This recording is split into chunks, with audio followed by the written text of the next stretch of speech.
everyone, this is Amanda Borchel-Dan. And I'm Jessica Steinberg, your host for Times Will Tell, a weekly podcast from the Times of Israel.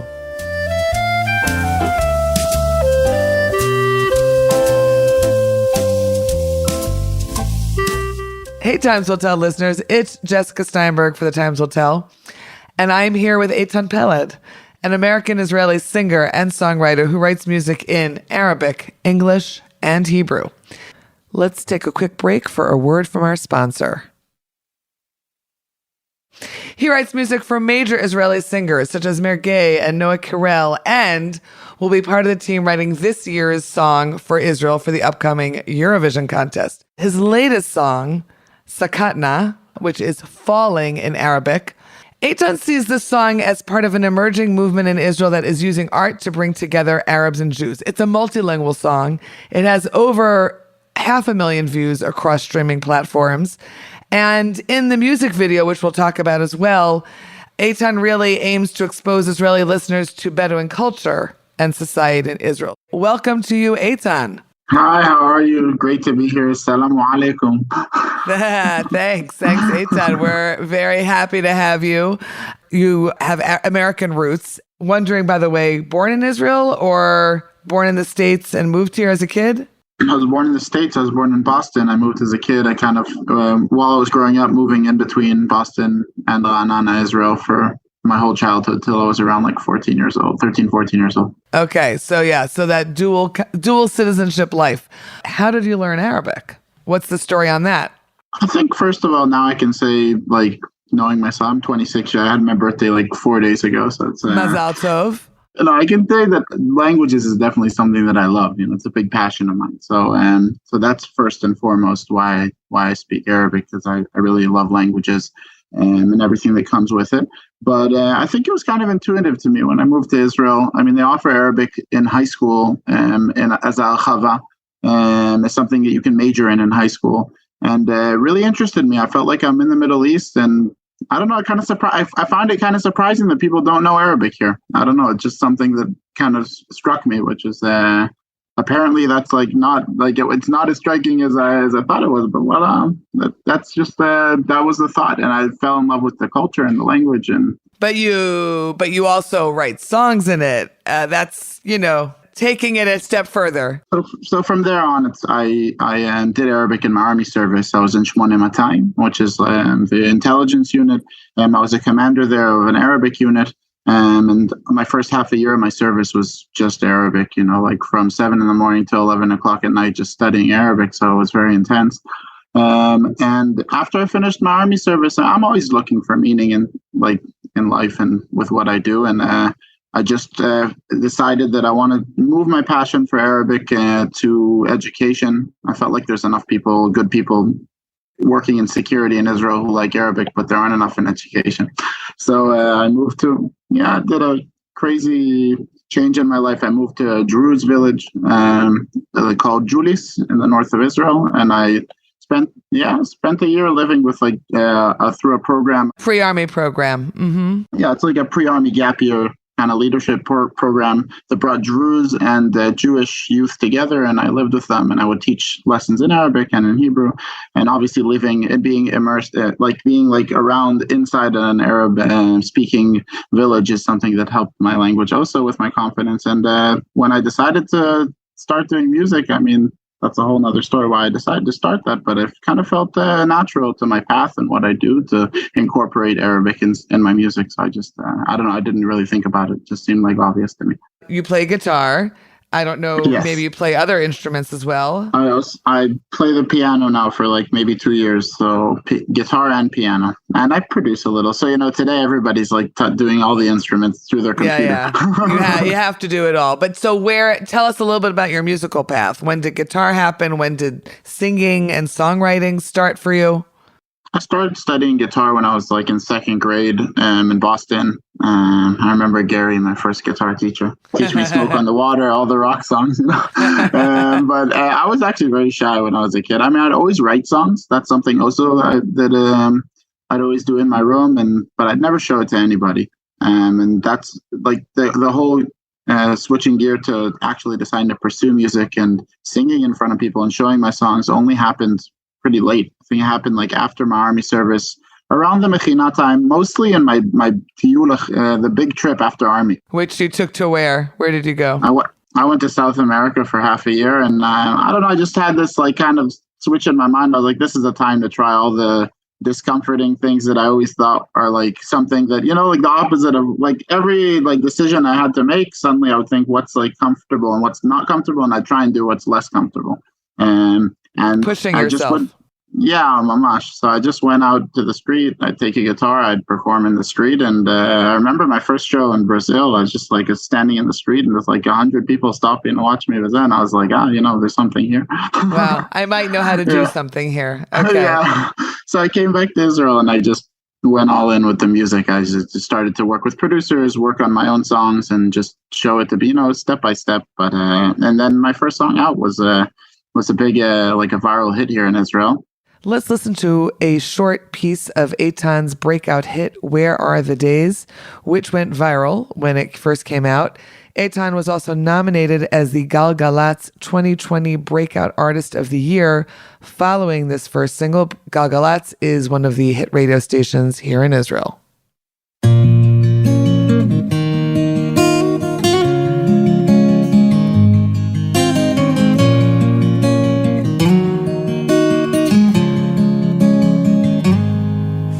Back to that place where it's okay to make mistakes. Sun is setting, getting late. Help her change the path she takes. Well, girl, don't you do that, don't you do that, don't you do that. And I wanna make it right, wanna stand and face a fate, wanna make it through the night. Fear is driving me insane, so girl, don't you do that, don't you do that, don't you do that. Take her back to the days where we laughed out through the nights together. Turn around, show your face. It's okay to not be okay. You found a lot of success pretty early on. How did that all come about? In other words, to meet producers and to find success virally with your song, to write songs for other singers. Tell us a little bit about that. I mean, you're bringing me to a time where I think if I look back before I put out my first song, I think that kind of narrative in my story, I come to music from a place of meaning. Like I come for it to I have a certain agenda and I have a certain thing I want to say. And I would say that when I got the opportunity to meet people in the music industry, I would say that, and I feel like people would be intrigued by it and curious by it. And I feel like that's something that opened some doors for me. And then from then it's just creating in music, and the music speaks for itself. But I think writing for others, that's only after my first song that came out. It was as I said, it was like I think it was like number one in the country on Spotify and Shazam and everywhere. And so I got like a lot of people from the industry asking me to write them. To write Who are you? Music. Who is this guy, Eytan Peled? Yeah. Yeah. And then especially this past year, I find like I have kind of branded myself as an English songwriter, especially here in Israel. There's a lot of international talent here in Israel and people trying to do international careers. And I help people with their accents as well, and and the writing itself. And I prefer to write in English than I do in Hebrew, that's for sure. I keep on writing the Times of Israel about all of these Israeli singers who are definitely trying to make it abroad. Noa Kirel, Mergui. I mean, there's really like a list of others. And clearly having someone who actually knows how to write music and write songs in English is a big advantage to them. I imagine you also bring something else to the table. Like it's not just writing the music, it's not just writing the song, but it's that cultural, that societal thing that's so necessary when you write a song that's really going to be able to hit it somewhere else. Definitely. I feel that 100%. And I can say that actually exactly what you said is something that I was thinking about like a few weeks ago with my music in Arabic, because I'm helping all these people with their music in English. And then I said to myself, why do I not do this for myself in Arabic? And recently I've started to work with some Arab, like some native Arab speaking musicians who come to my sessions and try and help me more with my Arabic to I want to perfect it. Yeah. That's great. And yet you mentioned the fact that Hebrew, you do not feel so comfortable writing music in Hebrew. And that is fascinating because you're essentially this trilingual guy you live in Israel. I imagine you work in Hebrew, right? Definitely. Conversationally. I do write in Hebrew. I do. I've done like TV show. I did a Noa Kirel's TV show. Like I did 11 songs for last season. Like it's like called Kfula. It's like Israeli Hannah Montana. Like I did. So I do, but I don't enjoy it so much as English. Yeah, tell us why. I think that actually a lot of songwriters, I've heard this from them, so I'm not the only one that would say this, that Hebrew is it isn't a very expressive language, but I think that like 90% of the words in Hebrew you're not allowed to use because they sound too high. They sound like too fancy or like too Tanakh. Like there's like, so you're basically left with like a small bank of words that you can use. Actually, if you like were to take all the pop Israeli songs, because I do mainstream, so if you take all the mainstream songs and actually like run through how many, they're all the same words, and like also every word has a lot of syllables. So like you say lihiyot, so I could have said 3 words in English and I could only say 1 word in Hebrew with that. So it's like more like a puzzle. Feels more like a puzzle, like, and a lot of things sound cringy, and it's every session I've ever been in Hebrew, either it's like you're laughing and having a good time, and then it's like Hebrew is a great language for writing those kinds of songs. I think that there's a lot of humor in Israeli mainstream, but if you want to write something serious and honest, that's actually a very hard language to do that. Some people manage to do that. I find more in hip hop in Israel, like Nechinech and Tuna and stuff like that. They manage to do that better because of the way the words are drawn out, because of the way the music is, because of the way the music is fit to the words. Why is that? Yeah, exactly. Because mainstream music has got to be catchy, right? And it's got to sit on the beat, and it's got to be in a certain genre, and like it's all very limiting. So like at least in English with those limitations, I like to find I still don't feel like I've lost my expression. Like I can say 20 different sentences on the same melody, but in Hebrew I find there's usually only one that works, and you got to spend like 20 minutes looking for that one line. Like it's kind of like Wordle. I don't know if you play Wordle, wow, but I play Wordle every day. I was about to say it. Wordle in English and Wordle in Hebrew, it blows my mind how different they are. Yeah, so definitely, and I first of all I do play Wordle with we have a family group and we do it every day, and so do we. and definitely that's what sessions in Hebrew feel like to me. In certain sessions, I've had good ones as well that are different, but a lot of them feel like that. And then what about Arabic? So then how does Arabic, a language that I do not know and I don't speak, as going back to what you originally said, but how does it work in terms of writing music and writing songs in Arabic? Are the words in Arabic more easily put to music, more difficult? I find Arabic to be a very rhythmic language, so it brings out different phrasing for me. So when different rhythms and phrasings and melodies, like I find also in sessions, a lot of artists I work with, I kind of like to move between languages because it keeps me creative. I think about different ideas in every language, So that's something that's for sure and Arabic is, I find, my most creative. It's very creative for me since it's not my native languages anyway. Hebrew, I'm more thinking, is it okay to say, not to say in Arabic? I feel like it's really like art for me, like it's more like drawing something. Yeah, I like it. I enjoy it a lot. A lot of freedom there. We're going to take a quick break from my conversation with songwriter Eytan Peled. And we're back to my conversation with songwriter Eytan Peled. He writes and sings in English, Arabic, and Hebrew, and he's on this year's Eurovision songwriting team for pop star Noa Kirel. I want to talk about Sakatna, and first let's listen to some of it.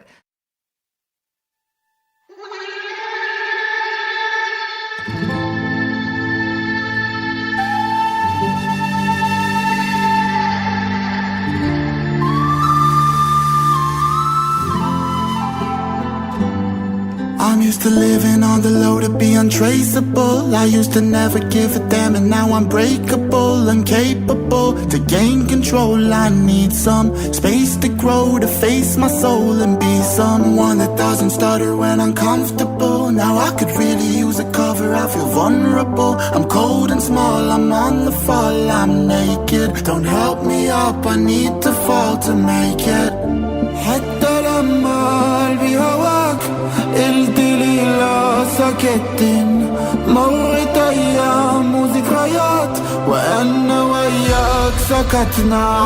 شو سويت لينا شو سويت لينا شو سويت لينا سكتنا. شو سويت لينا شو سويت لينا شو سويت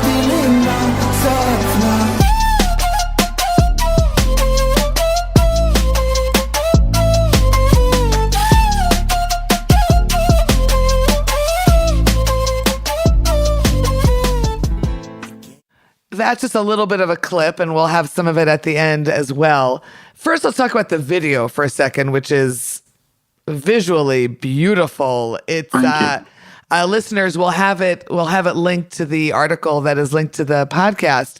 But if you're just listening, it's incredibly contemporary looking, and yet it's totally desert and Bedouin. You've got the sand, you've got the pickup trucks, the Mitsubishi pickup trucks that are often driven by Bedouin in the desert in Israel. Very identified with Bedouin clans in the desert. And then you've got this very cool dancing dude in his headphones and his iCat kind of colorful turquoise clothing that is Bedouin in its design and yet colorful in a way that I've never seen a Bedouin man wearing. So that's also kind of a very fun thing to see. But yeah, and dancing around this classically white, pure white Bedouin tent, but living room. A modern living room in a sense. So first tell us a little bit about the video. Who is this and what was the vision here? Wow, you described the video so nicely. I feel like I watched it from your description. That's my job. That's my job. The video, well, I can say from every music video I've done, I've learned a lot. And this is the first time I felt like I'm ready to bring in something extra into my clip, like what I spoke to you about my agenda of mixing the languages and in my songs and I want to bridge like different cultures and open eyes to different cultures, especially here in Israel. So I was ready to do that with this clip.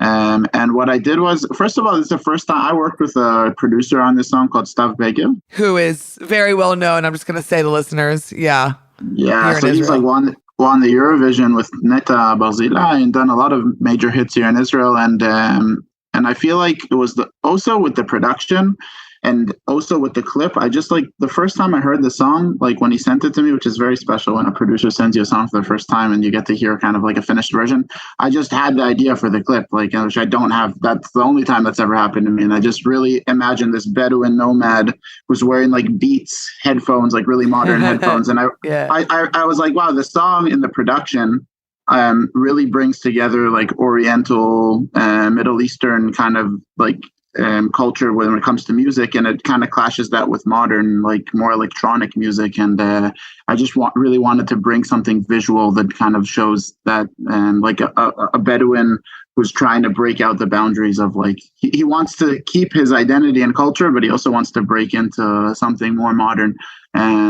which I feel like is something that, you know, many different cultures feel. But I definitely felt that also when I lived in the Druze village. I felt that a lot with people there, like people who live in more traditional cultures, who have that kind of clash with wanting to be more modern, but also keep be respectful to their culture and to their identity.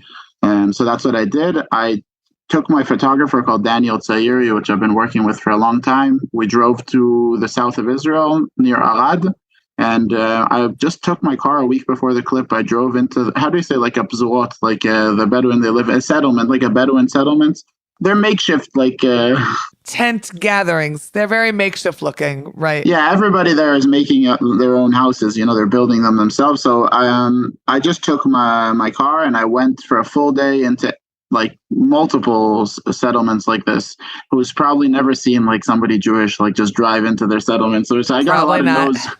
Yeah, I got a lot of no's from people. I spoke to them in Arabic and I told them that I'm about my idea for this clip and what I want to film. And at the end of the day, I met this amazing guy called Khalil who just like told me come to my house for lunch. And you talked about the living room in my clip. It's his living room. Like it's in a really wow. Yeah. So he said, yeah, let's schedule it. 2 weeks later, I was there with my full crew, and we were filming in their settlement as well. It was very important for him to walk around with us also, because like people open eyes on us think maybe we're from like there's a lot of dispute around these kind of settlements and whatnot. Sure, they think that you're coming to bring them something a little more from civil society instead of arts and culture. No, but he was so awesome. It was just so beautiful. Like he let us he has like horses and sheep, and he let us just he just welcomed us like into his home so nicely. And then for the clip I wrote out an ad for looking for an actor. I said, I'm looking for an actor. I told about the idea of the clip. I got up. My first call was the actor of the clip. He told me hi. He's 21 years old. His name's Eytan Peled. He's Bedouin and he wants to be a hip hop dancer. And I was just like, I couldn't believe that it's like, wow. But I didn't even know that there's going to be like this kind of dancing in the clip. But then I was like, of course, it's got to be that. He's a great dancer. He's a really great dancer. He's really awesome. I'm very inspired by him. And then I feel like for him, it was also I feel like it really resonated. He told me what you want to show in your clip is like resonates with what I want to do. And that was very special. And the dancers, I brought 3 dancers to dance dubkin.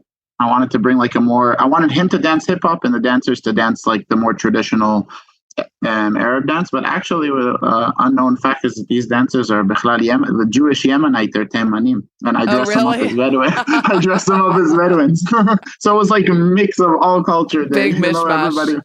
Yeah, it was awesome. I really enjoyed that. And it came out so nice. And I feel like it really touched a lot of people, like everybody that saw the clip. And I got really great responses from it. I got a big on a kind of Khatasla, like I got a primetime news article about it and stuff. And it's really, really exciting. Yeah. Which is very exciting in terms of the local media. Absolutely. So we've spoken about Arabic. We've spoken about Israeli. Let's talk a little bit about your, as you know, as we call it here, the American Israelis, we're called Anglos, listeners. It's just a funny thing. Even those of us who are not from England and are not British whatsoever, we're known as the Anglo-Israelis of this land. And Eytan, you're definitely one of them, although you live you don't live in any American ghetto, so to speak. Certainly not working in that. Tell us about what it is to be the American, though. I imagine you are one of the few in the music world that you revolve in. Definitely, yeah. What's that like? And what's that like to be who you are in that milieu of people, of professional people? That's a great question. I feel like it has so many advantages, of course, but I also feel like it actually has some disadvantages in Israeli culture for me. Like it's been a learning experience for me, especially in the music industry. I'm an independent artist. I do have now like some record deals and some like things that maybe I'm gonna like get into more like a structured music deal, but I've been independent for like 2.5, 3 years, and doing business here I'm very polite, like I try and be as polite as I can, and that is really kind of like to the point culture of just it can be also aggressive sometimes, and you can't take too many things to heart, and I'm very polite now, so I'm very like how do you say, like I'm sensitive, so like it's so I had to develop some thick skin while I was doing this music, especially in the industry. Yeah, yeah. So that, and also now I just spent a month in Los Angeles. It was my first time spending meaningful time in the U.S. in a while. And I was just thinking about that question that you asked me. I was thinking like whether I find myself more American or more Israeli. And I don't know. It's the first time in my life where I really feel like kind of split. There's certain things I feel more American and certain things I feel more Israeli. I think it's all about just taking what you like, and especially what I feel right now at my age is just like kind of reflecting on it and taking what I love about both cultures and incorporating them, and the stuff that I like less to leave behind. Right. There's plenty from both that you can absolutely Plenty from both. Tell us actually a little bit about the Eurovision song, which you're on this team. As you mentioned, they did a piece about you, Eytan, and there was a clip maybe from a Eurovision session, a songwriting session, with a room full of people. Is that what it's like? Is it really a room full of people working on this? Or is it like you and someone else just, chugging out this thing? I can say, first of all, in general, music writing is a room full of people a lot of times, which is awesome. I enjoy creating music with lots of people. I mean, it's got to be the right people, right? It's all about the chemistry between people. So I think for the Eurovision, what they decided was for Noa, was that they wanted to work with people that have already worked with her and that she feels comfortable with. So actually, we haven't started writing it yet. We haven't but we all know each other, and I was very humbled. Well, actually, I didn't say this, that the singer for this year, which is relevant for this, is Noa Kirel. So who is a very well-known artist here and who is, as we mentioned before, trying to break out into more international platforms. And that's unusual because usually the Eurovision singer is not necessarily someone who's so well-known. First of all, I'm a big fan of her song. Like, I love Noa Kirel, and I've been working with her for a while, and I know her family. I love her very much. Oh, yeah, you're both from Ra'anana. Yeah, I know her from Wanana. Actually, I know her family from before I was even doing music. So Funny. Funny side story about Noa Kirel. The first time I came to their house and I met her. Her brother is a friend of mine from Wanana. And she was already pretty famous then. And he heard my first song I put out, Where Are the Days, is a song that I had for like 2 years on my phone. I never put it out. Like, it was just sitting on my phone and I wasn't even intending on putting it out. And he really liked it. And he said, hey, you got to come to my house and show it to my family. And so, like, he just surprised me. I come into the living room and like he sits his whole family, including Noa, and like puts me a chair, right? And like to sing to their family. It was like a reality TV show. That was my first time meeting their family, just singing them this song. The song that you hadn't let anyone else listen to. Got it. Yeah, well, good thing the song was went well. She's the first Israeli to sign an Atlantic Records. She's like, this is a huge label in the US. And I mean, we haven't really sat on it yet. I'm sure we're going to brainstorm it. But I think that, first of all, it's in the Eurovision. I think what I wanted to say before also about writing songs is I really believe in music is something therapeutic and something that honesty has a big power. And so I really would love it for this song to be something that's honest, you know, even though it's mainstream, something that's honest and feels right and real to her, because I think that the Eurovision is such a huge stage watched by like hundreds of millions of people. And if it's not a song that you really feel, then that can affect your performance, even though she's like a top professional. But I really feel like for her, that's something that could be amazing in English. So I want to break through that kind of honesty and a text that's real to her.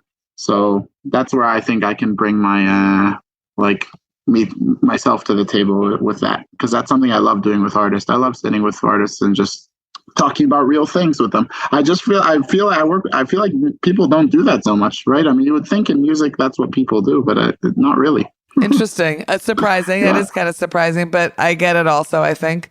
Yeah. So then final question for this podcast of ours. What are you working on next? Give us a sense of what we're going to be hearing from you. Okay, so because I write for other people, I'm very I'm all over the place. I do a lot of things. So I got a few projects going on. My main one for my own music is still with Stav Beger. I'm doing more songs with him. So I'm very excited to continue that with the Arabic and the English, and maybe also the Hebrew. I got a song in English and Arabic that's coming out. With him, I want to film a music video for it in Jordan, so I'm very excited for that. Oh, that is exciting. Yeah. Okay. Yeah, that's my next kind of dream that I'm gonna do soon. Besides that, with my own music, I got a whole rock project going, like a more indie alternative rock in English, which I really love. I mean, I think that's more the music I grew up on, and I really want to show people that side of me. And when it comes to writing for other people, I mean, I just came back from Los Angeles, and I'm really, really focused on writing like international songs. I want to get, I've met a lot of amazing creators there. I really found that I felt like I fit in the sessions there, and that was a nice feeling to feel like I can. You can live in both worlds. Yeah, I mean, as I told you, I like to write in English, so I'm looking more to write in English for mainstream songs. No, maybe like a song for Billboard. I guess that would be like my biggest dream. Okay, that'd be pretty exciting. And so we basically know that we're going to be hearing from you again, Eytan Peled. I think that seems pretty clear. Okay. Yes. And in the meantime, we're going to listen to some of your music at the end of the podcast. And we thank you so much for being with us at The Times Will Tell. Thank you so much for having me. I had a great time. Same here. I gave them my voice and soul. I want to appeal to all, but now I got these expectations. I'm scared they'll show. Obsessive thoughts take control. The more you learn, less you know. I could use some inspiration. Lately it comes and goes. Won't you let go? You never know. Open your heart, we're falling back to the start, to minimal. Always been stars evolving.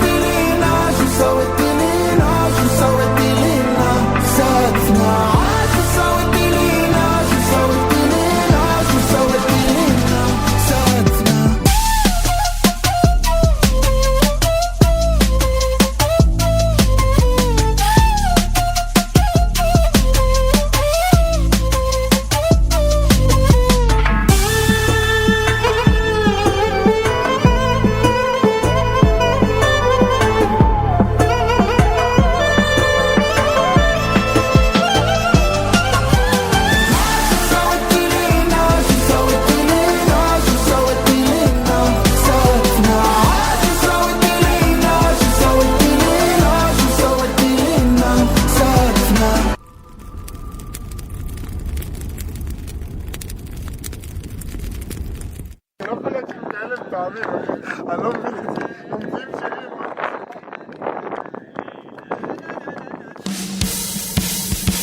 Thanks so much for listening to Times Will Tell from the Times of Israel, and thanks to our producer, Gilad Brownstein. Please subscribe wherever you find your podcasts and check out our daily briefing news show every Sunday through Thursday.